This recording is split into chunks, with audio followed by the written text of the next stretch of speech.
भविष्यवाणी की पढ़ाई में अजीज़ों आप सबका एक बार फिर मैं दिल से स्वागत करता हूँ। उम्मीद कर रहा हूँ अजीज़ों कि आप परमेश्वर की ये सच्चाइयों को अपने दिल में जगह दे रहे हैं। और उम्मीद करता हूँ जैसे बाइबल कहती है हमें थिस्सलुनीकियों की किताब में अजीज़ों की हमें सिर्फ सच्चाई का ज्ञान ही नहीं बल्कि हमें सच्चाई के लिए परमेश्वर से एक प्रेम भी स्वीकारने की ज़रूरत है।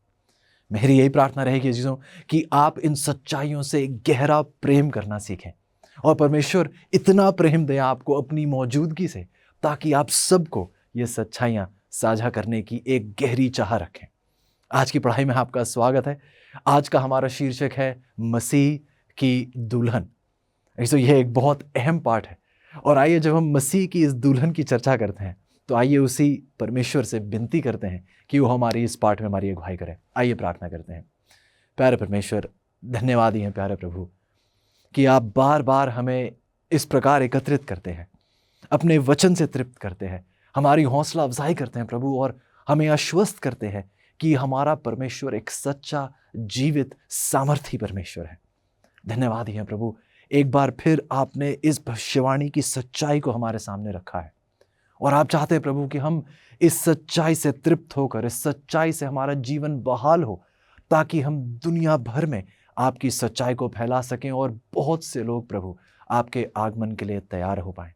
प्रभु, आपने अपने वचन में स्पष्ट कहा है कि आप नहीं चाहते कि किसी का भी विनाश हो, बल्कि आप चाहते हैं कि प्रत्येक व्यक्ति पश्चातापी रूप से आपकी ओर मन फिराव करता हुआ नजर आए। तो विनती है प्रभु, कृपया करके हमारी अगुवाई कीजिएगा। पाप के हर दाग धब्बे कलंक को कृपया करके प्रभु हमारे जीवन से दूर कीजिएगा ताकि हम पूर्ण रूप से आपको ग्रहण करने वाले बन पाएं, क्योंकि ये सब कुछ प्रभु हम धन्यवादी और विश्वास समेत प्रभु यीशु के नाम से मांगते हैं, आमीन। एक बार फिर आपका स्वागत अजीजों। आइए आज के शीर्षक में शुरुआत करते हैं मसीह की दुल्हन। कहानी हमें ले चलती है उस पहले राजा की किताब में। शाही न्याय कक्ष में एक सन्नाटा छाया हुआ था। सभी की निगाहें राजा सुलेमान पर टिकी हुई थी। उनके सेवकों को आश्चर्य हुआ कि ये युवा सम्राट इस पेचीदा मामले को कैसे सुलझाएंगे। शायद आप पूछ रहे हैं कि हुआ क्या था। असल में दो माताएं एक कमरा साझा कर रही थीं और प्रत्येक ने लगभग एक ही समय में एक शिशु लड़के को जन्म दिया।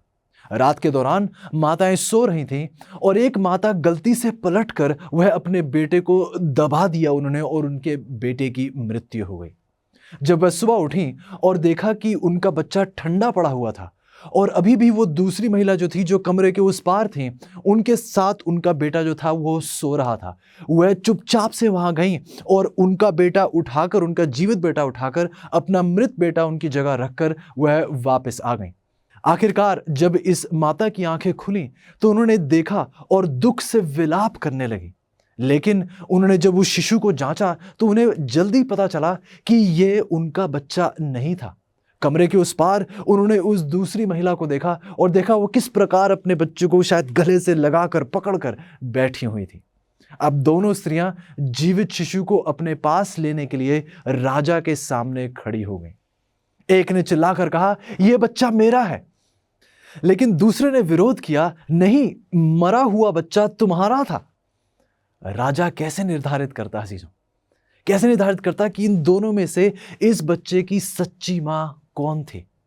सुलेमान ने उनकी बहस को बाधित किया और एक पहरेदार से कहा कि वह तलवार ले आए और इस जीवित शिशु को दो भाग में बांट दे। पहले तो शायद सिपाही ने सोचा होगा शायद राजा मजाक कर रहे हैं, लेकिन जब उसने गौर किया तो उसने ध्यान दिया कि सुलेमान मजाक नहीं कर रहे थे। धीरे धीरे उसने अपनी तेज चमचमाती हुई तलवार खींची और बच्चे को गोद में लिए महिला की ओर बढ़ा। अचानक सच्ची मां ने खुद को राजा के चरणों में फेंक दिया और विनती की कि हे राजा, बच्चा उसी को दे दे, लेकिन कृपया करके मेरे इस बच्चे को आप मत मारना। दूसरी औरत कहने लगी, ये ना तो मेरा और ना ही आपका, बल्कि इसे बांट लेते हैं। अब सुलेमान निसंदेह जानता था कि सच्ची मां इन दोनों में से कौन सी थी। इसलिए यदि आप भविष्यवाणी की पढ़ाई में देखें तो एक स्त्री एक कलीसिया का प्रतीक है। यह सच्चाई आप यिर्मयाह की 6:2 में भी देख सकते हैं। अंतिम दिनों में भी अजीजों इतनी सारी कलीसियाएं हैं जो इस बात का दावा करती हैं कि हम सच्ची हैं, हम सच्ची हैं। लेकिन हम देखते हैं कि अंतिम दिनों की कलीसिया वही है जिसके पास वह जीवित पुत्र प्रभु यीशु है, जिसकी सच्चाई पर वो कलीसिया चल रही है। नकली कलीसिया और सच्ची कलीसिया, इन दोनों में अंतर किस प्रकार किया जाएगा?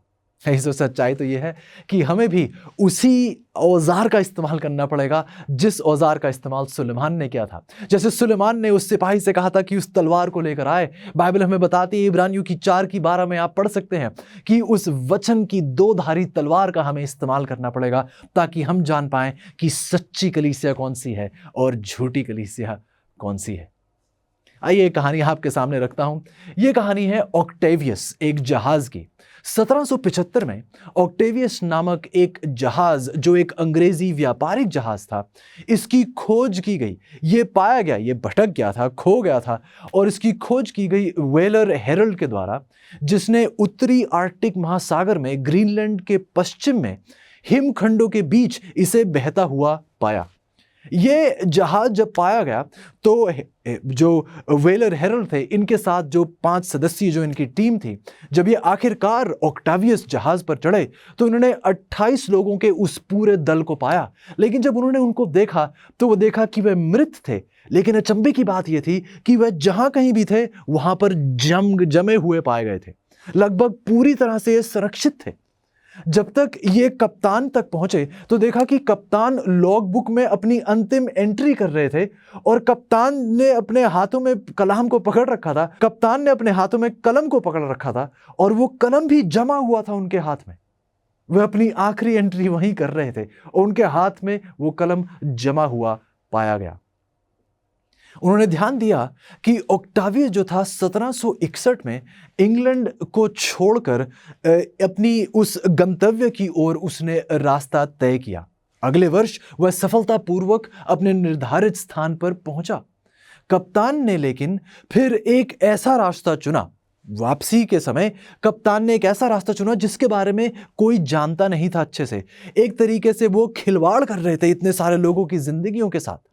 वह उस नॉर्थ वेस्ट मार्ग को उन्होंने चुना, और इस मार्ग से जब वह वापसी कर रहे थे तो अलास्का के उत्तर में समुद्री बर्फ में इस जहाज को उन्होंने फंसा दिया। जब कप्तान वापसी कर रहे थे तो कप्तान ने एक ऐसा मार्ग चुना जिसके बारे में लोग बहुत कम जानते थे। एक तरीके से वह जुआ खेल रहे थे इतने लोगों की जीवन के साथ। और हम देखते हैं कि इस मार्ग को चुनने के द्वारा जब उन्होंने निर्णय लिया तो आखिरकार दुर्भाग्यपूर्ण परिणाम उसका यह था कि उनका जहाज उस समुद्री बर्फ में, अलास्का के उत्तरी दिशा में एक समुद्री बर्फ में यह जहाज जो है फंस गया। विडंबना यह है कि ऑक्टावियस के जितने भी लोग उस पर सवार थे ये सब मृत थे, और इस मृत की स्थिति में उन्होंने उस मार्ग को पार किया जिस मार्ग से ये जाने की इच्छा कर रहे थे। ऐसो चालक दल सभी पाए गए। कुछ अपने झूले में, कुछ अपने कैबिन में सो रहे थे, लेकिन बर्फ से बिल्कुल अब जमे हुए थे। अविश्वसनीय रूप से जब उन्होंने देखा कि लॉग बुक में दर्ज जो अंतिम तिथि, जो अंतिम एंट्री जो उसमें की गई थी उस कप्तान के द्वारा, उन्होंने उस एंट्री के द्वारा पता करा, ध्यान से सुनेगा, कि ये जहाज 13 वर्षों से बर्फ के टुकड़ों के बीच घूम रहा था, तैर रहा था। यकीनन इसे देखा जाए तो ये एक बहती हुई कब्र थी, एक जमा हुआ दल जो इसका संचालन कर रहा था। यदि आप कहें तो एक बहती हुई कब्र, एक जमे हुए दल द्वारा संचालित है। जो सच्चाई तो ये है कि ये कहानी आज हमसे कुछ इतनी कोई अपरिचित कहानी नहीं है। आज की कई कलीसियाएं कुछ ऐसी ही हैं। हर कोई उस ठंडे जहाज की तरह फंसा हुआ है और एक राह चुनी हुई है जो उन्हें कहीं नहीं लेकर जा रही, सच्चाई की ओर तो बिल्कुल नहीं लेकर जा रही। और हमें पता है चीज़ों कि जो मार्ग आपको सच्चाई की ओर नहीं लेकर जा रहा, वो मार्ग आपको निश्चित रूप से मृत्यु की ओर लेकर जा रहा है। मत्ती की 24:11 से 14 में हमें बाइबल बताती है कि बहुत से झूठे भविष्यद्वक्ता उठ खड़े होंगे, बहुतों को भरमाएंगे।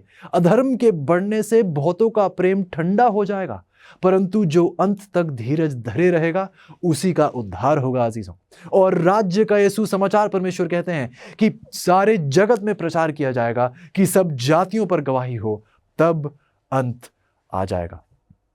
अजीजों, परमेश्वर चाहते हैं कि हम प्रभु की उस सच्ची कलीसिया के बारे में जानें। प्रभु चाहते हैं कि हम प्रभु यीशु मसीह की उस दुल्हन के बारे में बहुत गहराई से जानें, और आज हम इसकी गहराई से पढ़ाई करने जा रहे हैं अजीजों। इसी के साथ अजीजों, आज का मुफ्त ऑफर मैं आपके सामने रखना चाहूंगा। आज की हमारी अध्ययन संदर्शिका, जिसका शीर्षक है मसीह की दुल्हन, जिसकी गहराई से आज हम चर्चा कर रहे हैं, गहराई से इसकी पढ़ाई कर रहे हैं। अजीजों, ये अध्ययन संदर्शिका आज आपकी हो सकती है। आपके स्क्रीन पर एक नंबर है, यदि आप उस नंबर को अभी कॉल करें तो ये अध्ययन संदर्शिका निःशुल्क आपके घर तक पहुंचा दी जाएगी। वहां एक वेबसाइट का भी वर्णन है, उस वेबसाइट के माध्यम से भी आप इसे ऑर्डर कर सकते हैं और ये मुफ्त आप तक पहुंचा दी जाएगी। उम्मीद करता हूं अजीजों कि आप इस ऑफर का फायदा उठाएंगे और बहुतों तक ये सच्चाई पहुंचाने वाले बन पाएंगे। आइए इसी के साथ आगे बढ़ते हैं और ध्यान देते हैं परमेश्वर की उस पुकार को। परमेश्वर कह रहे हैं हमें इफिसियों की 6:16 में कि आत्मा की तलवार जो परमेश्वर का वचन है, हमें सच्चाई की परख इस तलवार के द्वारा करनी चाहिए, ठीक जैसे सुलेमान ने सच्चाई को जानने के लिए उस तलवार को पुकार दी। इसी के साथ हमारा पहला सवाल पूछा जाता है कि प्रकाशित वाक्य परमेश्वर की सच्ची कलीसिया का वर्णन कैसे करता है। जब आप प्रकाशित वाक्य की किताब पढ़ते हैं तो वहां सच्ची कलीसिया का वर्णन कैसे किया जाता है। ये एक बहुत ही अद्भुत भविष्यवाणी है, मेरे साथ पढ़िएगा। प्रकाशित वाक्य की 12:1 में बाइबल कहती है, फिर स्वर्ग पर एक बड़ा चिन्ह दिखाई दिया, अर्थात एक स्त्री जो सूर्य को ओढ़े हुए थी, चंद्रमा उसके पांव तले था और उसके सिर पर 12 तारों का मुकुट था। गौर कीजिए, दूसरी आयत बताती है वह गर्भवती हुई और चिल्लाती थी क्योंकि प्रसव की पीड़ा उसे लगी थी और वह बच्चा जनने की पीड़ा में थी। बाइबल आगे बताती है कि वह बेटा जनी जो लोहे का दंड लिए हुए सब जातियों पर राज करने पर था, और उसका बच्चा एकाएक परमेश्वर के पास और उसके सिंहासन के पास उठाकर पहुंचा दिया गया। ऐसो ये एक बहुत ही अहम भविष्यवाणी है बाइबल में। बाइबल की भविष्यवाणी में यदि आप गौर करें तो परमेश्वर की कलीसिया को एक शुद्ध स्त्री के रूप में दर्शाया गया है। यिर्मयाह की 6:2 में इसका वर्णन है, जैसे मैंने आपको पहले बताया। प्रकाशित वाक्य की 12 में यह स्त्री, यदि आपने गौर किया हो तो यह सूर्य, चंद्रमा और सितारों से सुसज्जित है। परमेश्वर की सृष्टि का यह प्राकृतिक प्रकाश इस स्त्री पर पाया जाता है। परमेश्वर की सृष्टि का यह प्राकृतिक प्रकाश आप देख सकते हैं इस स्त्री को घेरे हुए है। प्रभु यीशु ने अपनी कलीसिया से कहा था कि आप जगत की ज्योति हैं। मत्ती की 5:14 में आप पढ़ सकते हैं। यदि आप गौर करें तो सूर्य जो है ये प्रभु यीशु के प्रकाश का प्रतिनिधित्व करता है। इसके सच्चाई या भजन संहिता की 84 और उसके 11 पद में पढ़ सकते हैं। मलाकी की 4:2 में भी इस बात की पुष्टि होती है, जहां प्रभु यीशु को उस पवित्रता का सूर्य कहलाया जाता है। आप देखते हैं कि इस महिला ने, ये स्त्री, ये कलीसिया जो है ये प्रभु यीशु से ढकी हुई है। इसने प्रभु यीशु के उस लिबास को, प्रभु यीशु को स्वीकारा हुआ है। इसी के साथ यदि आप देखें तो उसके पैरों के नीचे चंद्रमा है। और यदि आप देखें, और आप जानते होंगे कि चंद्रमा की अपनी कोई रोशनी नहीं होती है। पर आप शायद सोच रहे हैं लेकिन चंद्रमा तो उज्ज्वलित होता है रात को। हाँ, लेकिन चंद्रमा के पास अपनी कोई रोशनी नहीं होती है। चांद की रोशनी उसे सूरज से प्राप्त होती है। यदि सूर्य प्रभु यीशु का प्रतिनिधित्व करता है तो फिर यह चंद्रमा क्या है? यदि आप गौर करें तो पुराने नियम की यह बलिदान प्रणाली, परमेश्वर का वचन, ये वचन हमारा ध्यान किस ओर आकर्षित करता है? उस प्रभु यीशु की ओर। बल्कि हमने हमारे पवित्र स्थान की पढ़ाई में पढ़ा कि ये वचन ही प्रभु यीशु है, क्योंकि प्रभु यीशु ही वो वचन है जो अनादि काल से हैं, जो देहधारी हुए और हमारे बीच आए। तो हम देखते हैं चीजों की बलिदान प्रणाली के प्रकार और उसकी छायाओं का प्रतिनिधित्व जो है इस चंद्रमा के द्वारा किया जाता है। अजीजों, हम देखते हैं कि जिस प्रकार एक चंद्रमा अपनी सारी रोशनी सूरज की ओर लेता है, उसका सबका ध्यान सूरज की ओर ही आकर्षित हो रहा है। उसी प्रकार से ये बलिदान के विषय में पुराने नियम में जो हमें गहराई बताई जाती है, ये वचन देखिए उस चंद्रमा की तरह हमारा ध्यान उस प्रभु यीशु की ओर हमारा ध्यान आकर्षित करता है। यदि आप आगे पढ़ें तो आपने देखा है कि उसके सिर पर, उस स्त्री के सिर पर 12 सितारों का एक ताज है। आप सोच रहे होंगे कि ये 12 तारे जो है ये किसका प्रतीक करते हैं? सच्चाई तो यह चीजों की 12 तारे ये प्रभु की कलीसिया का प्रतीक है। पुराने नियम में आप देखते हैं कि 12 गोत्र थे। नए नियम में आप देखते हैं कि 12 प्रेरित थे। यदि आपको यूसुफ की कहानी याद हो तो यूसुफ एक स्वप्न देखते हैं और उस स्वप्न में यूसुफ बताते हैं, जब वो स्वप्न देखते हैं और अपने भाइयों को बताते हैं, अपने माता पिता को बताते हैं, तो वह कहते हैं कि मैंने 11 तारों को मेरे सामने झुकते हुए देखा। तो देखिए यूसुफ और उसके बाकी के भाई और यूसुफ वर्णन करते हैं कि मैंने उन 11 तारों को मेरे सामने झुकते हुए देखा। शायद आप पूछ रहे हैं 12वां तारा कहाँ है? यूसुफ खुद वो 12वां तारा है। तो हम देखते हैं अजीजों कि इस स्त्री के सिर पर इन 12 तारों का एक मुकुट है, जो परमेश्वर की पुराने नियम की कलीसिया और नए नियम की कलीसिया, 12 गोत्र और 12 प्रेरित को जो है ये प्रतिनिधित्व करता है। ये 12 तारों का ताज, लोहे के राजदंड से सब जातियों पर शासन करने वाला ये हमारा प्रभु यीशु है। भजन संहिता की 2 उसकी 7 से 9 आप पढ़ सकते हैं। प्रकाशित वाक्य की 19 की 13 से 16 आप पढ़ सकते हैं। ये इसी सच्चाई को और ऊंचा उठाती है हमारे सामने। दूसरा सवाल पूछा जाता है अजीजों हमारे सामने कि प्रकाशित वाक्य की 12 में ये जो बड़ा अजगर है ये कौन है और वह क्या करने की कोशिश करता है? बाइबल बताती है हमें प्रकाशित वाक्य की 12 की 9 में कि वह बड़ा अजगर अर्थात वही पुराना सांप जो इब्लीस और शैतान कहलाता है और सारे संसार का भरमाने वाला है, पृथ्वी पर गिरा दिया गया। अजीजों, इसमें कोई दो राय नहीं है कि यह अजगर उस शैतान को दर्शाता है। बाइबल आगे बताती है प्रकाशित वाक्य की 12 की 4 में कि वह अजगर उस स्त्री के सामने जो बच्चा जनने को थी खड़ा हुआ कि जब वह बच्चा जने तो उसके बच्चे को वह निगल जाए। जी हाँ अजीजों, अजगर शैतान है जो प्रभु यीशु के जन्म के समय उस बुतप्रस्त रोमन साम्राज्य के माध्यम से काम कर रहा था। शैतान ने रोम के अधीन एक शासक हेरोदेस को बेथलेहम में सभी शिशुओं को मारने का आदेश उसके द्वारा दिया और जिसमें प्रभु यीशु को भी वह शामिल करने का पूरा प्रयास कर रहा था। लेकिन हम देखते हैं और हम जानते हैं कि वो इस कोशिश में सफल नहीं हुआ। अगला सवाल पूछा जाता है फिर अजीजों कि जब शैतान यीशु को नष्ट करने में विफल हो जाता है उसके बाद क्या होता है? बाइबल बताती है प्रकाशित वाक्य की 12 की 5 में कि उसका बच्चा एकाएक परमेश्वर के पास और उसके सिंहासन के पास उठाकर पहुंचा दिया गया। आप सच्चाई बहुत अच्छे से जानते हैं चीजों कि प्रभु यीशु अपने पुनरुत्थान के बाद प्रभु यीशु स्वर्ग में अपने पिता परमेश्वर के सिंहासन पर वह पहुंचा दिए गए, वहां विराजमान हुए। प्रेरितों के काम में उसका पहला अध्याय उसकी 9 से 11 आयत आप पढ़ सकते हैं इस विषय में। और एक ऐसी जगह परमेश्वर का वो सिंहासन जहां पर इस शैतान की पहुंच बिल्कुल नहीं है। अगला सवाल पूछा जाता है चीजों कि यीशु को स्वर्ग में उठा लिए जाने के बाद शैतान ने फिर कलीसिया के साथ क्या किया? बाइबल बताती है प्रकाशित वाक्य की 12 की 13 में कि जब अजगर ने देखा कि मैं पृथ्वी पर गिरा दिया गया हूं तो उस स्त्री को जिसने बेटा जना था उस शैतान ने क्या किया अजीजों? सताया। जब शैतान यीशु पर अपनी घृणा ना निकाल सका तो उसने कलीसिया के खिलाफ अपने क्रोध को मोड़कर यीशु को चोट पहुंचाने का फैसला किया और पूरा प्रयास किया। और सच्चाई तो यह अजीजों कि एक अंधकार का दौर जहां पर बहुत से मसीही लोगों को सताया गया, शेरों के सामने फेंका गया, बहुत बुरा अत्याचार इन लोगों के साथ हुआ, लाखों की संख्या में लोगों ने अपनी जान परमेश्वर के लिए दे दी। सवाल पूछा जाता है चीजों कि उस उत्पीड़न के इस भयानक काल के दौरान स्त्री फिर कहां गई? प्रभु की यह कलीसिया कहां गई? यह कितने समय तक चलता रहा?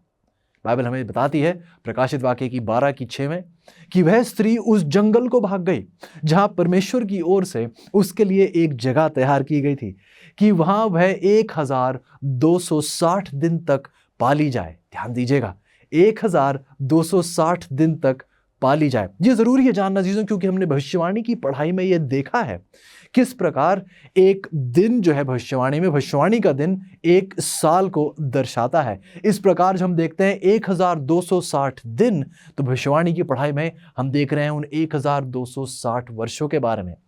ये मेरी कोई काल्पनिक बात नहीं है अजीजों, इतिहास इस बात का गवाह है।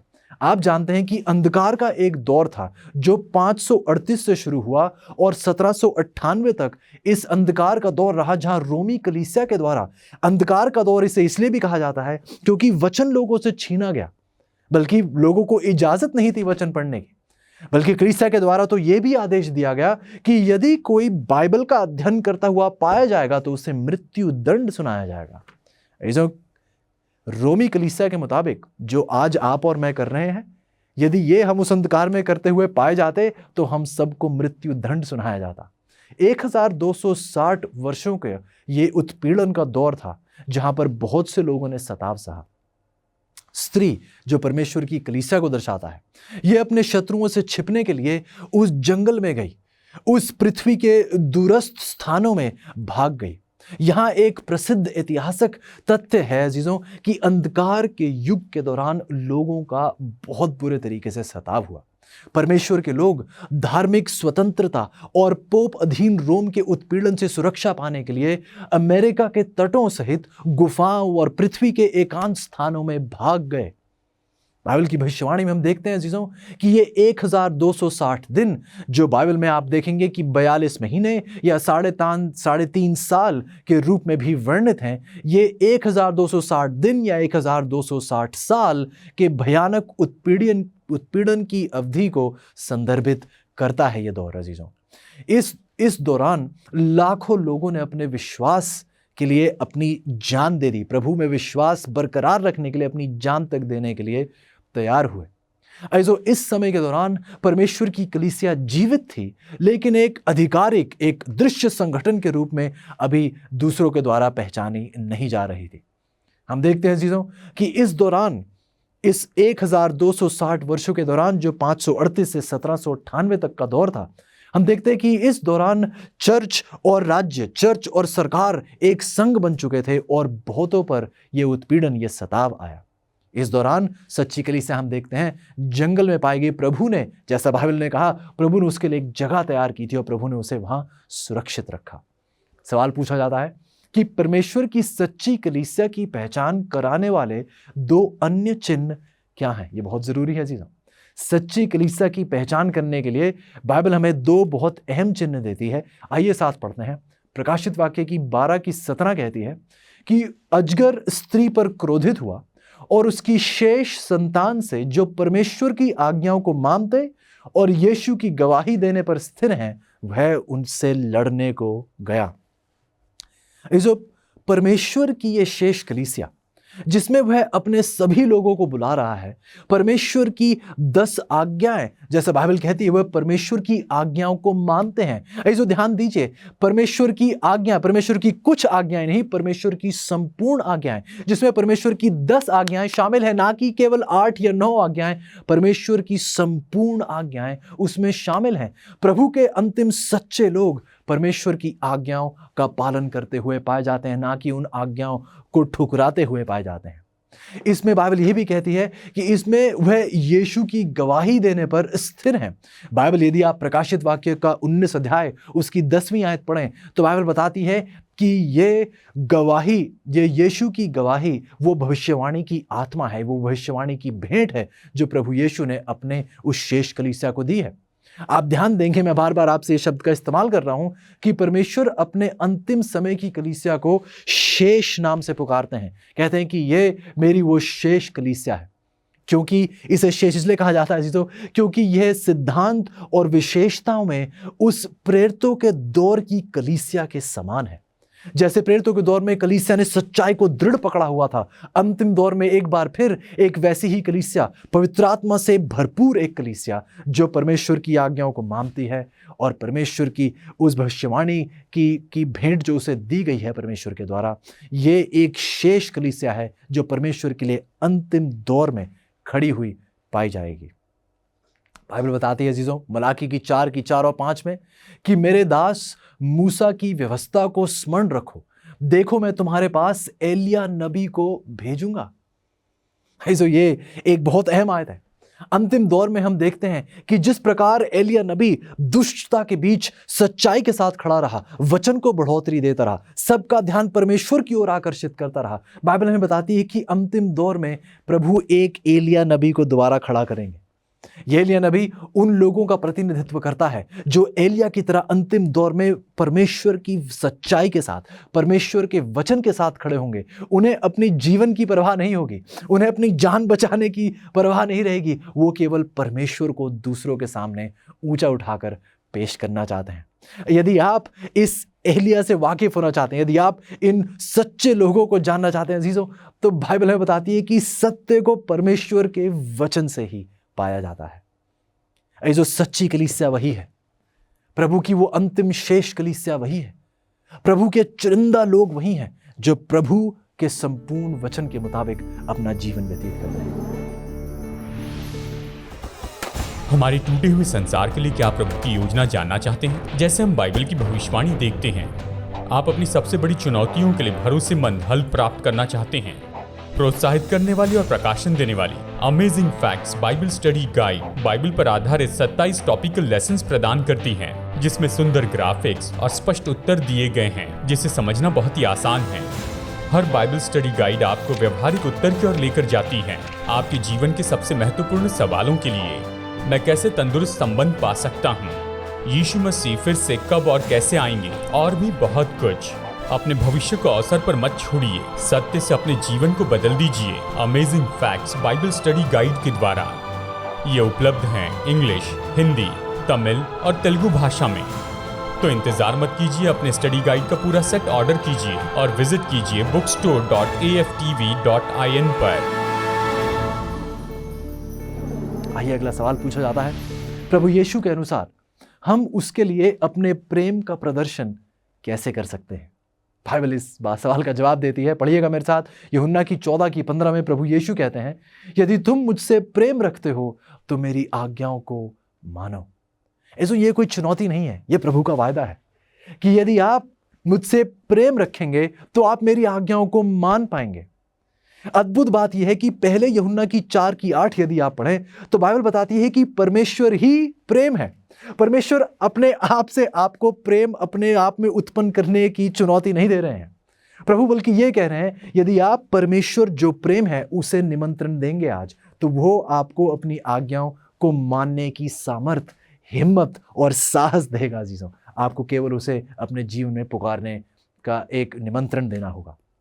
पहले यूहन्ना की 5:3 कहती है कि परमेश्वर का प्रेम यह है कि हम उसकी आज्ञाओं को माने, और उसकी आज्ञाएं कठिन नहीं है, क्योंकि प्रभु आपकी सामर्थ की मांग नहीं कर रहे हैं, वह अपनी सामर्थ से आपको तृप्त करना चाहते हैं। फिलिपियों की 2:13 में हमने पहले पढ़ चुके हैं कि प्रभु यीशु स्वयं आप में आकर, यूहन्ना की 15 में जैसे प्रभु यीशु कहते हैं, मैं आप में बना रहकर आप में बहुत फल सकूंगा। ऐसे हमारी शुरुआती कहानी में सुलेमान सच्ची मां को उसके प्यार के सच्चे प्रदर्शन से पहचानने में सक्षम हुआ। उसी तरह से परमेश्वर की सच्ची कलीसिया को भी उसके बलिदानात्मक प्रेम और उसकी आज्ञाओं को मानने की इच्छा से पहचाना जाएगा।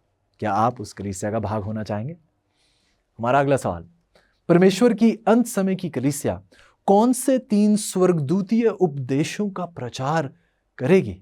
ये बहुत अहम संदेश है जो आज बहुत सी दुनिया इससे पूर्ण रूप से बिल्कुल भी वाकिफ नहीं है, और प्रभु चाहते हैं कि प्रभु के लोग ये सच्ची संदेशों को दुनिया के कोने कोने तक पहुंचाए।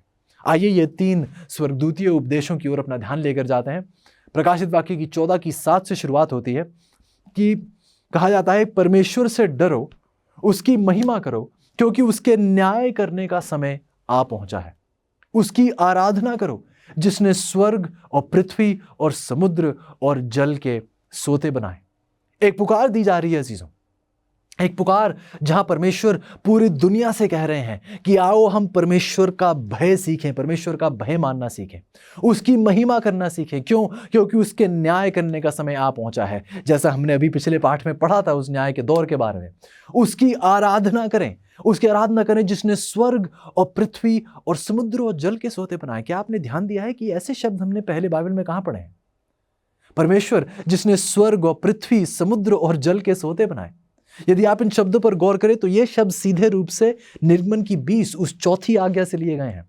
उस चौथी आज्ञा जब परमेश्वर उस 7वें दिन का वर्णन करते हैं, उस 7वें दिन की पवित्रता को एक बार फिर अपने लोगों के सामने पेश करते हैं। ये शब्द ठीक वहीं से उठाए गए हैं और परमेश्वर कह रहे हैं कि हमें उसकी आराधना, उसकी सही आराधना करनी सीखनी चाहिए, जैसा उसके वचन के मुताबिक है, अपनी मनगढ़ंत तरीके से नहीं, किसी मनुष्य की परंपरा पर नहीं, बल्कि परमेश्वर के वचन के मुताबिक हमें परमेश्वर की आराधना करनी सीखनी चाहिए। ये 3 स्वर्गदूतीय कथन उन 3 अत्य आवश्यक संदेशों का प्रतिनिधित्व करते हैं जो परमेश्वर की कलीसिया प्रभु यीशु के लौटने से पहले इनका प्रचार कर रही होगी। इन संदेशों का आगे देखते हैं हम। वो दूसरा संदेश हमें बताता है प्रकाशित वाक्य की 14:8 में। फिर इसके बाद एक और दूसरा स्वर्गदूत ये कहता हुआ आया कि गिर पड़ा वह बड़ा बाबुल, गिर पड़ा जिसने अपने व्यभिचार की कोपमय मदिरा सारी जातियों को पिलाई है। बाबुल, आइए इसके विषय में थोड़ी देर देखते हैं। यशायाह की 13:19 और 20 में लिखा है, बाबुल जो सब राज्यों का शिरोमणि है और जिसकी शोभा पर कसदी लोग फूलते हैं, वह ऐसा हो जाएगा जैसे सदोम और अमोरा। अब परमेश्वर ने उन्हें उलट दिया था, वह फिर कभी ना बसेगा और युग युग उसमें कोई वास ना करेगा। जिसमें एक भविष्यवाणी थी। बाबुल की दुष्टता, झूठी सीख के द्वारा इसने बहुतों को परमेश्वर से दूर किया था, बहुतों को परमेश्वर की सच्चाई से बेदखल किया था। और परमेश्वर ये भविष्यवाणी करते हैं कि वह कभी दोबारा ना बसेगा, युग युग उसमें कोई वास ना करेगा। बाइबल आगे बताती है यशायाह की 13:20 और 21 में, अरबी लोग भी उसमें डेरा खड़ा ना करेंगे और ना चरवाहे उसमें अपने पशु बैठाएंगे।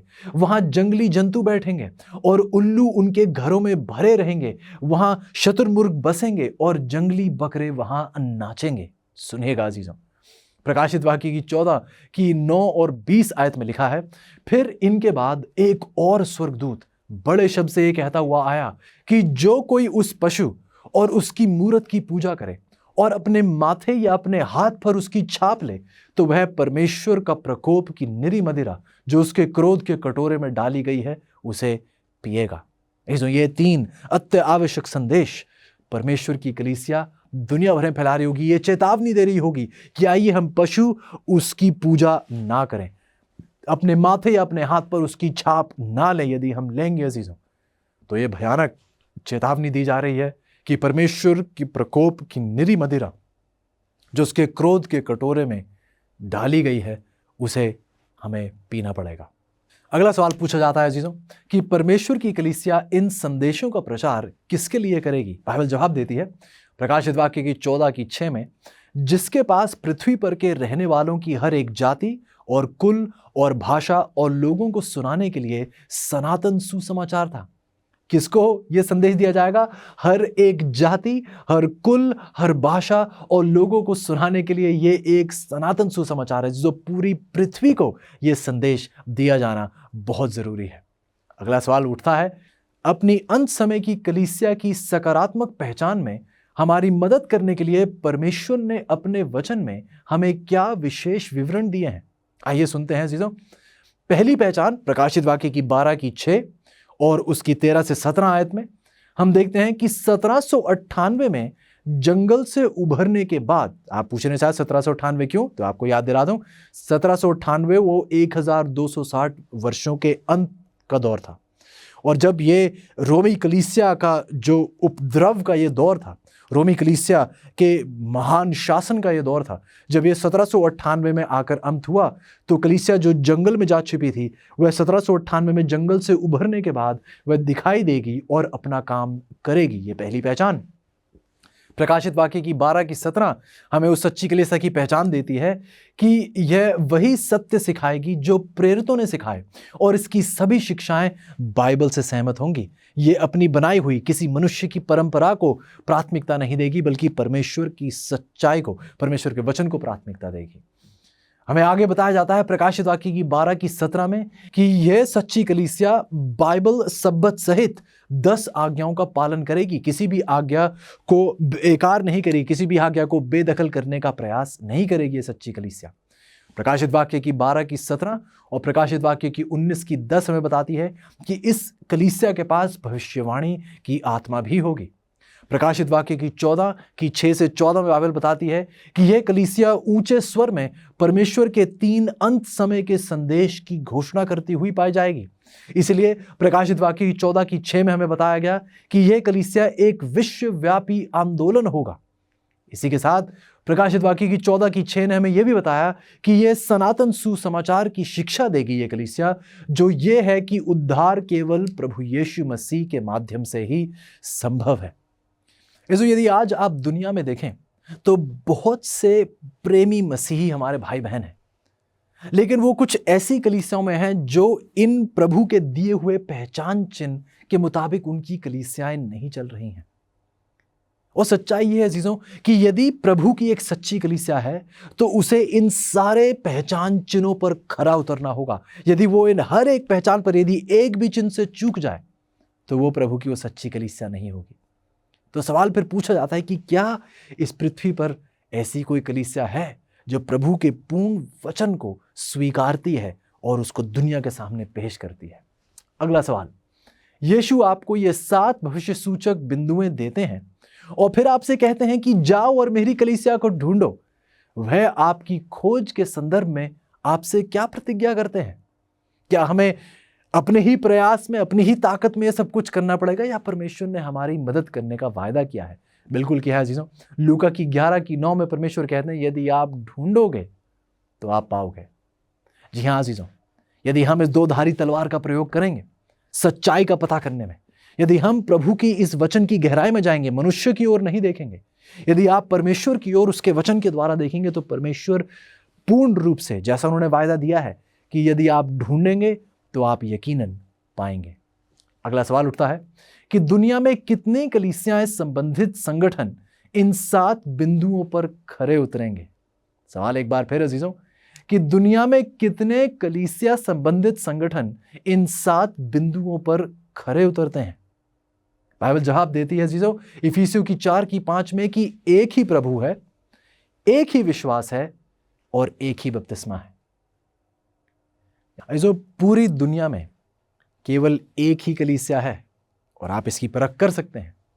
केवल एक ही कलीसिया है जो इन सभी विशिष्टताओं पर सटीक बैठती है और अजीजों वो कलीसिया है सेवेंथ डे एडवेंटिस्ट कलीसिया। अजीजों ये वही कलीसिया है जो आपके सामने भविष्यवाणी की पढ़ाई पेश कर रही है। ये एक ऐसी कलीसिया अजीजों जो आज और अभी पूरी दुनिया में प्रकाशित वाक्य की 14 के वो 3 स्वर्गदूतीय संदेश, इनका प्रचार पूरी दुनिया में कर रही है और लाखों की संख्या में लोग प्रभु की सच्चाई को स्वीकार रहे हैं। क्या आप भी उस सच्चाई को स्वीकारना चाहते हैं? अगला सवाल सुनिएगा। कई संप्रदाय स्वयं को मसीही कहते हैं, क्या यह उन्हें परमेश्वर की सच्ची कलीसिया बनाता है? सिर्फ यह कह देना कि हम प्रभु मसीही के हैं और हम प्रभु के साथ चल रहे हैं, सिर्फ ये कह देना लेकिन उसके वचन को ठुकराना, क्या ये हमें एक सच्ची कलीसिया बना देता है? प्रभु यीशु के शब्द सुनिएगा यशायाह की 4:1 में, उस समय 7 स्त्रियां एक पुरुष को पकड़कर कहेंगी कि रोटी तो हम अपनी ही खाएंगे और वस्त्र अपने ही पहनेंगे, केवल हम तेरी कहलाएं, हमारी नामधराई को दूर कर। क्या आपने गौर किया? यदि आप गौर से बाइबल में पढ़े चीजों तो रोटी परमेश्वर के वचन का प्रतीक है। यूहन्ना की 6:35 आप देख सकते हैं, यूहन्ना की 6:51 और 52 और 63 आप देख सकते हैं। रोटी परमेश्वर के वचन का प्रतीक है और वस्त्र धार्मिकता का प्रतीक है, जैसे प्रकाशित वाक्य की 19:8 में आप पढ़ सकते हैं। अजीजों इस भविष्यवाणी में हमें बताया जाता है कि 7 स्त्रियां अपनी ही रोटी खाना चाहती हैं। अपनी ही बनाई गई रोटी क्या है? परमेश्वर वचन को अगर दर्शाती है तो इन्हें अपनी ही रोटी चाहिए, अपना ही वचन चाहिए, अपनी ही सच्चाई चाहिए। ये अपने ही वस्त्र पहनना चाहती हैं और वस्त्र धार्मिकता को दर्शाती हैं। ये अपनी ही रची हुई कोई धार्मिकता का लिबास पहनना चाहती हैं। वह प्रभु यीशु मसीह की धार्मिकता के बेदाग वस्त्रों को नहीं चाहते। वह केवल प्रभु यीशु का नाम चाहती हैं। उन्हें सिर्फ प्रभु का नाम चाहिए। तो नाम में वह मसीही कहलाना चाहती हैं, लेकिन ना उसका वचन स्वीकारना चाहती हैं, ना उसकी दी हुई पवित्रता स्वीकारना चाहती हैं। शायद इसलिए बाइबल कहती है, प्रेरितों के काम की 4:12 में आप पढ़ सकते हैं, शायद इसलिए बाइबल कहती है जीजू कि किसी दूसरे के द्वारा उद्धार नहीं, क्योंकि स्वर्ग के नीचे मनुष्य में और कोई दूसरा नाम नहीं दिया गया जिसके द्वारा हम उद्धार पा सकें। केवल एक नाम है और वह नाम प्रभु यीशु है। जीजू हम प्रभु यीशु का यदि नाम स्वीकार रहे हैं, यदि हम प्रार्थना में भी कहते हैं कि हम प्रभु यीशु के नाम से मांगते हैं, प्रभु यीशु का नाम कोई नाम नहीं है जो आप एक जादू के मंत्र की तरह अपने लबों पर लें। जो प्रभु यीशु का नाम ले रहे हैं वो ये कह रहे हैं कि हम प्रभु की सच्चाई को स्वीकारते हैं, हम प्रभु की धार्मिकता को स्वीकारते हैं, हम उसके कर्मों को स्वीकार रहे हैं और उसके जीवन को अपने जीवन के साथ मेल रखना चाहते हैं।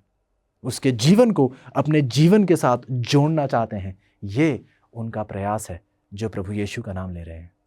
क्या आप भी एक ऐसे सच्चे मसीही बनना चाहेंगे? अगला सवाल उठता है जीजों कि जब एक व्यक्ति को परमेश्वर की सच्ची अंत समय की कलीसिया का पता चलता है तो क्या उस कलीसिया का सदस्य बनना आवश्यक है? क्या मैं सिर्फ काल्पनिक रूप से या मानसिक रूप से यदि मैंने ये मान लिया है कि प्रभु यीशु सच्चे हैं, उनकी एक कलीसिया है, तो क्या ये मानना मेरे लिए काफी नहीं? क्या जरूरी है कि मुझे उस कलीसिया का सदस्य बनना चाहिए? आइए देखते हैं बाइबल क्या कहती है। प्रेरितों के काम की 2:47 में लिखा है जीजों कि जो उद्धार पाते थे उनको प्रभु प्रतिदिन, ध्यान से सुनिएगा, उनको प्रभु प्रतिदिन कलीसिया में मिला देता था। आप इससे बहुत अच्छे से वाकिफ हैं, क्योंकि प्रेरितों के दौर में भी एक ऐसी कलीसिया थी जो दावा करती थी कि वह परमेश्वर की कलीसिया है, लेकिन दुनिया भर को झूठ सिखा रही थी, परंपराएं सिखा रही थी और उनके ऊपर बोझ डाल रही थी, बजाय इसके कि उन्हें सच्चाई की ओर आकर्षित करे। तो प्रभु को फिर दिन प्रतिदिन जो उद्धार पा रहे थे, जो सच्चाई को गले लगा रहे थे, दिन प्रतिदिन प्रभु उन्हें सच्ची कलीसिया में शामिल कर रहे थे। जी हां अजीजों, परमेश्वर के अंतिम समय की कलीसिया में सदस्यता अनिवार्य है। ध्यान दीजिए अजीजों कि सदस्यता के बारे में परमेश्वर इस प्रश्न का उत्तर कितने स्पष्ट रूप से देते हैं। कुलुस्सियों की 3:15 में आप पढ़ें तो बाइबल बताती है कि हम सब एक देह में बुलाए गए हैं। हम अलग अलग देह के नहीं हो सकते। यदि प्रभु यीशु कलीसिया के अध्यक्ष हैं, कलीसिया के सर हैं, तो एक सिर के 2 शरीर नहीं हो सकते। क्या मैंने गलत तो नहीं कहा? क्या एक सिर के 2 शरीर हो सकते हैं? बिल्कुल नहीं। कुलुस्सियों की 3:15 में प्रभु यीशु हमें पुकार रहे हैं कि हम सब एक देह में हों। कुलुस्सियों की 1:18 आप पढ़ें और तो बाइबल बताती है कि वह देह प्रभु की कलीसिया है।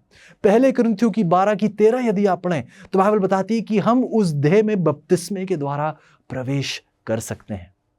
ऐसे आज परमेश्वर की कलीसिया में प्रवेश करना उतना ही आवश्यक है जितना कि नूह के दिनों में जहाज में प्रवेश करना था।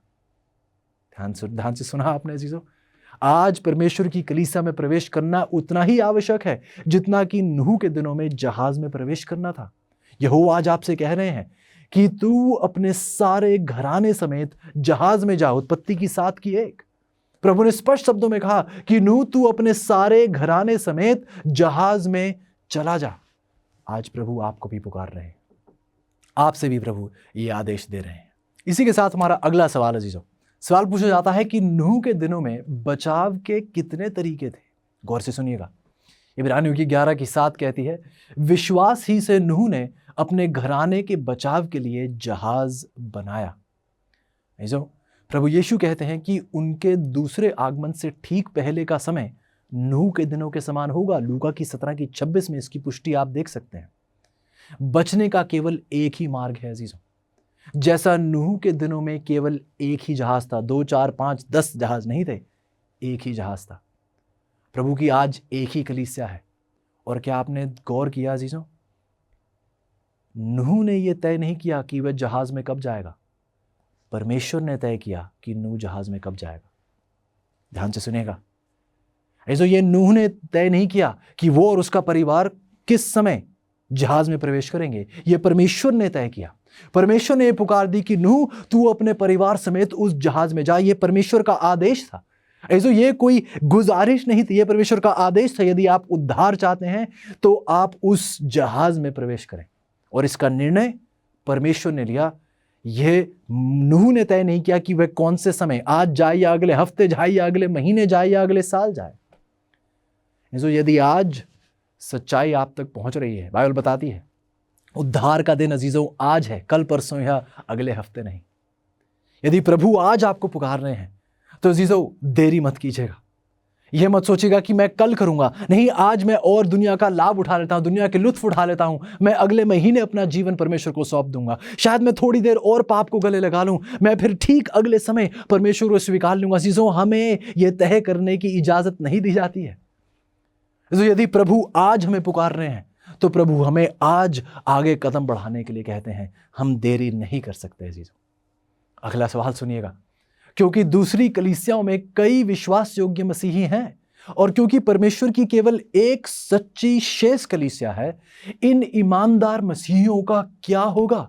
बाइबल बताती है यूहन्ना की 10:16 में कि मेरी और भी भेड़ें हैं जो इस भेड़शाला की नहीं, मुझे उनको भी अवश्य लाना है। वह मेरा शब्द सुनेंगी, तब एक ही झुंड और एक ही चरवाहा होगा। ऐसो इसलिए मैं आपसे बार बार, जब मैंने आपके सामने अध्ययन संदर्शिका को पेश किया है, मैंने बार बार आपसे यह निमंत्रण दिया है कि इन सच्चाइयों को अपने तक सीमित ना रखिएगा। जो संदेश आप सुन रहे हैं, जो सीख आप प्राप्त कर रहे हैं, जरूरी नहीं है कि आप इस मैसेज को ही मेरे को किसी और के सामने रखें। नहीं, यदि आपने सच्चाई प्राप्त की है तो आप खुद इन बाइबल की आयतों को लें और दूसरों तक पहुंचाएं अजीजों, क्योंकि प्रभु कह रहे हैं कि मेरी और भी भेड़ें हैं जो इस भेड़शाला की नहीं, मुझे उनको भी अवश्य क्या करना है, लाना है। प्रभु खुद कह रहे हैं कि मुझे उन झूठी कलीसियाओं से, उन झूठी जगहों से उन्हें मुझे बाहर निकालना है। वो मेरा शब्द सुनेंगी, तब एक ही झुंड और एक ही चरवाहा होगा। इसलिए यदि प्रभु आज आपको पुकार रहे हैं तो क्या आप अपने चरवाहे की पुकार का जवाब देंगे? क्या आप उसे पुकारता तो नहीं छोड़ देंगे? क्या आप उसे विनती करते हुए तो नहीं छोड़ देंगे? यदि वह आज आपको पुकार रहा है तो कृपया करके जीजो देरी मत कीजिएगा, देरी मत कीजिएगा। बाइबल बताती है प्रकाशित वाक्य की 18 उसकी 2 और 4 में, गिर गया वह बड़ा बाबुल गिर गया, हे मेरे लोगों उसमें से बाहर निकल आओ। ऐसा प्रेम शायद केवल परमेश्वर कर सकते हैं। परमेश्वर के लोग झूठ के साथ जुड़ चुके हैं, परमेश्वर के लोग उस मसीही विरोधी के साथ जुड़ चुके हैं, लेकिन प्रभु फिर भी उन्हें अपना कहलाकर कहते हैं कि मेरे लोगों उस झूठ में से निकल आओ, ताकि तुम उसके पापों के भागी ना हो, ताकि तुम्हें उसकी विपत्तियों में से भी कोई भी विपत्ति तुम पर ना पड़े। प्रभु नहीं चाहते कि जो अंतिम विपत्तियां आने वाली हैं वह आप पर ना पड़ें, क्योंकि वह केवल उस झूठ के लिए तैयार की गई हैं, उस मसीही विरोधी के लिए तैयार की गई हैं। तो आइए अजीजों, हम उस झूठ के भागीदार ना हो, बल्कि प्रभु यीशु सच्चाई, पवित्रता के साथ हमेशा का जीवन व्यतीत करते हुए पाए जाएं। तो सवाल उठता है अजीजों, प्रभु यीशु आज आपको अपनी अंत समय की कलीसिया की सुरक्षा में प्रवेश करने के लिए पुकार रहे हैं। आप प्रभु यीशु के लिए अनमोल हैं। क्या आप अभी उसकी पुकार का जवाब देंगे? जो प्रभु ने तो यह तय कर लिया है कि आप उसके हैं। क्या आपने तय कर लिया है कि आप पूर्ण रूप से उसके होना चाहते हैं? क्या आप चाहते हैं कि अजीजों आप के दिल में और आपके लबों पर केवल एक नाम हो, प्रभु यीशु और प्रभु यीशु? आपसे विनती है आज अजीजों, आप चाहे जिस किसी भी मुसीबत या संकट से गुजर रहे हो, प्रभु आपको हर संकट से उभारने के योग्य है। वह एक सामर्थी परमेश्वर है। यदि वो आपको पुकार रहा है तो अपने साथ चलने की हिम्मत और सामर्थ भी वही परमेश्वर आपको देगा। एक पल के लिए भी अजीजों आइए हम झूठ में ना रहें, एक पल के लिए भी झूठ में अपना जीवन ना व्यतीत करें। आइए आप और मैं प्रभु को पूर्ण रूप से स्वीकार कर उसके साथ अनंत जीवन बिताने वाले बन सकें। क्या आज आप ये निर्णय लेना चाहते हैं? आप जहां कहीं भी हो, गाड़ी में हो, घर पर हो, जो कुछ भी कर रहे हो, क्या आप एक पल के लिए रुक कर मेरे साथ प्रार्थना करेंगे और अपना सब कुछ प्रभु के हाथ करेंगे? क्या आप प्रभु की उस सच्ची कलीसिया का भाग होना चाहेंगे? मेरे शब्दों पर मत जाइएगा अजीजों, बाइबल उठाइए और हर कलीसिया को परख कर देखिए, क्या पृथ्वी पर कोई कलीसिया है जो प्रभु की इस पूर्ण सच्चाई को स्वीकारती है, प्रभु के किसी भी आदेश को बेदखल नहीं करती, नजरअंदाज नहीं करती है, प्रभु के पूर्ण वचन को अपना अधिकार बनाती है? क्या कोई ऐसी कलीसिया है? खुद पर रखिएगा। और प्रभु ने कहा यदि आप ढूंढेंगे तो आप पाएंगे। आइए प्रार्थना करते हैं। प्यारे परमेश्वर, धन्यवादी हैं प्रभु, क्योंकि आपने अपने लोगों को अंधकार में ही नहीं छोड़ दिया है, क्योंकि आप चाहते हैं प्रभु कि आपके लोग सदा का जीवन पवित्रता में व्यतीत करते हुए पाए जाएं। धन्यवादी हैं प्रभु इस महान आशीष के लिए जो आज आपने हम पर उंडेली है। प्रभु हम इस लायक नहीं हैं, परंतु फिर आपने एक बार फिर हमारे अंधेरे में अपनी रोशनी प्रकट की है। प्रभु मैं अपने अजीजों के लिए प्रार्थना कर रहा हूँ। बहुत से लोग पीड़ा में हैं, बहुत से लोगों का दिल आज टूटा है ये जानकर कि शायद अभी भी झूठ में ही जीवन व्यतीत हो रहा था, लेकिन आज प्रभु आपने सच्चाई अपने लोगों पर प्रकाशमान की है। और मेरी विनती है प्रभु कि आइए आपके लोग ऐसी सामर्थ आपके द्वारा प्राप्त करें, ऐसी प्रेरणा आपके द्वारा प्राप्त करें, ऐसा साहस आपके द्वारा प्राप्त करें कि वह हमेशा के लिए सच्चाई और सच्चाई में ही चलते चले जाएं। प्रभु मेरी विनती है कि आप प्रत्येक को प्रेरित कीजिएगा, पवित्र आत्मा से तृप्त कीजिएगा और हम सबको प्रभु अपने आगमन के लिए तैयार कीजिएगा, क्योंकि ये सब कुछ हम विश्वास और धन्यवादी समेत आपके प्यारे बेटे प्रभु यीशु के नाम से मांगते हैं, आमीन।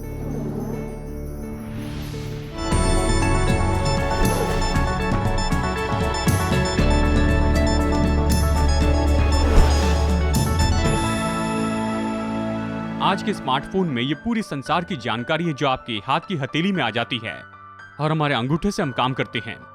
इससे अपने सामान खरीद सकते हैं, कसरत की रेजिम को पूरा कर सकते हैं, वीडियो देख सकते हैं, संगीत सुन सकते हैं, आप इंटरनेशनल वर्ल्ड वाइड वेब को देख सकते हैं, जो कि शायद हमेशा अच्छी बात ना हो। और क्या आप जानते हैं कि इसमें बहुत ज्यादा कंप्यूटर प्रोसेसिंग टेक्नोलॉजी है। इस छोटे से स्मार्टफोन में नासा ने मनुष्य को चांद पर पहुंचाने के लिए जो उपयोग किया उससे बढ़कर है। और मैं तो भूल ही गया, फोन कॉल करने के लिए इसका उपयोग होता है, लेकिन आज इसे कौन करता है? आज की बातचीत में कोई वाक्य ही नहीं रहते हैं, ये तो बस शॉर्ट मैसेज सर्विसिंग है या फिर SMS टेक्सटिंग है। बिल्कुल सही, लगभग इस पूरे संसार में 2.5 बिलियन लोग हैं जो अपने दूसरे मनुष्यों के साथ में संपर्क करते हैं शॉर्ट बाइट्स में, जिसे टेक्सटिंग कहते हैं। और इसके लिए ज्यादा डाटा उपयोग होता है वेब सर्फिंग या फिर वीडियो गेम खेलने से भी बढ़कर। और दोस्तों, इससे बढ़कर कहीं उपयोग नहीं होता यहाँ फिलीपींस से बढ़कर। और बस फिलीपीन में तो 100 मिलियन लोग रहते हैं, लेकिन ये भेजते हैं इतने ज्यादा टेक्स्ट मैसेज जो पूरे संसार की तुलना में बढ़कर हैं। ये तो 12वां सबसे बड़ा देश है, लेकिन ये भेजते हैं 400 मिलियन टेक्स्ट मैसेजेस प्रतिदिन। वाव, ये तो उंगलियों का बहुत उपयोग है। हालांकि फिलीपींस में सबसे ज्यादा टेक्स्ट किए जाते हैं, सबसे तेजी से टेक्स्ट करने वाला रिकॉर्ड तो ब्राजील के नाम पर है। एक जवान जिनका नाम है मार्सेल फर्नांडिस फाइलो, और वो टेक्स्ट कर सकते हैं 25 ऐसे उलझे हुए शब्द लगभग 18 सेकंड में ही। वाह, अगर मैं अपनी पत्नी को टेक्स्ट करूं आई लव यू तो इसके लिए ज्यादा समय लगता है, और सेंड प्रेस करूं अंगूठे से। टेक्सटिंग के बारे में खासियत यह है कि आप कहीं भी टेक्स्ट भेज सकते हैं। लोगों में घिरे और आप व्यक्तिगत संदेश भेजना चाहते हैं तो टेक्स्ट भेजते हैं। अगर आप सबवे में हैं या फिर एयरपोर्ट पर हैं तो टेक्स्ट भेज सकते हैं। अगर आप शोर में घिरे हुए हैं या शोर करने वाले लोगों में हैं तो टेक्स्ट करें, बस ड्राइविंग करते हुए टेक्स्ट न करें। ये बहुत ही अद्भुत है दोस्तों।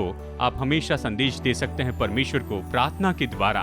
जब आप सोच रहे हैं मैं कौन से स्कूल में जाऊं या फिर मैं कौन सी नौकरी करूं, मैं किससे मिलूं जो मेरे भविष्य का जीवन साथी हो सकता है, आपकी प्रार्थना लंबी न होने पाए। बाइबल की सबसे छोटी प्रार्थना 3 शब्दों की है। पतरस ने कहा प्रभु मुझे बचा ले, और यीशु ने इसका जवाब दिया। चाहे आप कितनी भी रफ्तार से टेक्स्ट करते हैं, जब आप प्रभु से बातें करते हैं, जानते हो वो आपसे क्या मांगता है? आपकी प्रार्थना सुनता है आपके आमीन कहने के पहले ही, सेंड बटन दबाने के पहले। सच में दोस्तों, आप प्रभु को प्रसन्न करेंगे जब आप उसे रेगुलर मैसेज भेजेंगे अपने दिल से उसके पास।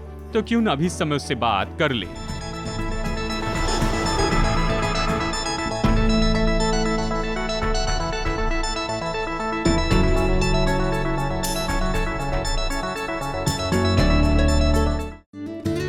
क्या आपके बच्चों को मज़ा करना पसंद है?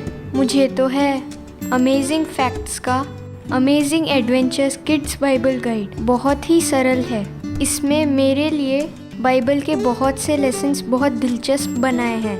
ये तो बहुत ही अलग अलग रंग के हैं, और इसी के साथ इसमें बहुत से पजल्स हैं, बहुत से क्विज भी हैं, जिससे पढ़ने में मज़ा आता है। जैसे दानव को मारना, जान बचाने वाला जहाज़, समुंदर की यात्रा, कब्रिस्तान में सीटी बजाना। बाइबल के 10 पार्ट हैं। मैंने इससे बहुत कुछ सीखा है। इससे मैंने साहस के बारे में बहुत कुछ सीखा है। मैंने इससे बहुत कुछ सीखा है। इससे ये केवल इंग्लिश में उपलब्ध है। आज ही अपने बच्चों के लिए अमेजिंग फैक्ट्स का ये पूरा सेट मंगाइए। हमसे संपर्क कीजिए।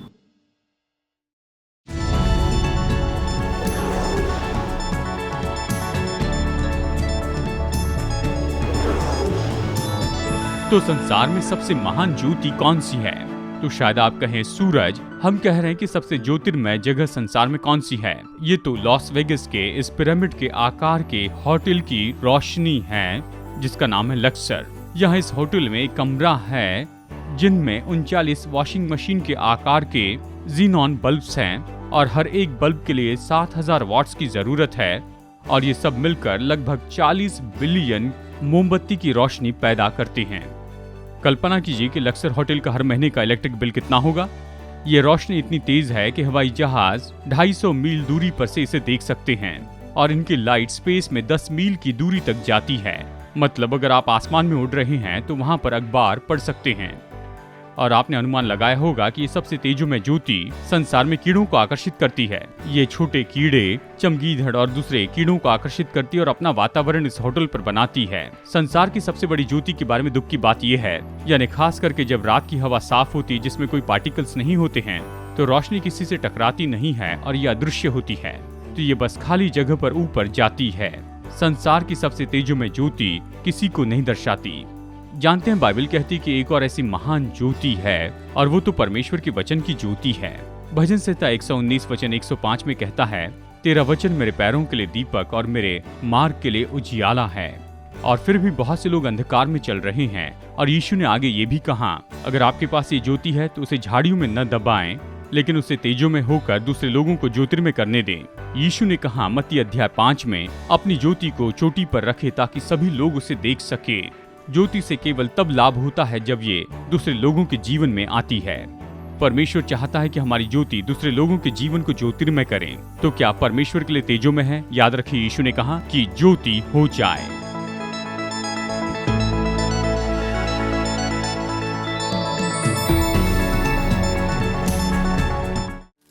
पेड़ सुंदर होते हैं, और क्या यह आश्चर्यजनक नहीं है कि पेड़ बनाने के लिए आवश्यक सब कुछ एक छोटे से बीज के अंदर पाया जा सकता है। आपकी और क्या आश्चर्यजनक है? इस छोटे से QR कोड के अंदर वह सब कुछ है जो आपको आत्मिक रूप से बढ़ने में मदद करने के लिए चाहिए। The amazing facts India link tree, बस इसे स्कैन करें और आप हमारे बाइबल रीडिंग प्लान से जुड़ जाएंगे। हमारी website, YouTube, Facebook, Instagram, share chat और बहुत कुछ, अब आप जुड़े हुए हैं। इस छोटे से QR कोड को स्कैन करें और आज ही बढ़ना शुरू करें। 50 साल से भी ज्यादा समय से अमेजिंग फैक्ट्स बाइबल की सच्चाई को पूरे संसार में बता रहे हैं। यीशु की आज्ञा है कि हम प्रचार करें, हर देश में, हर जाति में, हर भाषा में प्रचार करें। आपकी प्रार्थना और सहायता के लिए धन्यवाद।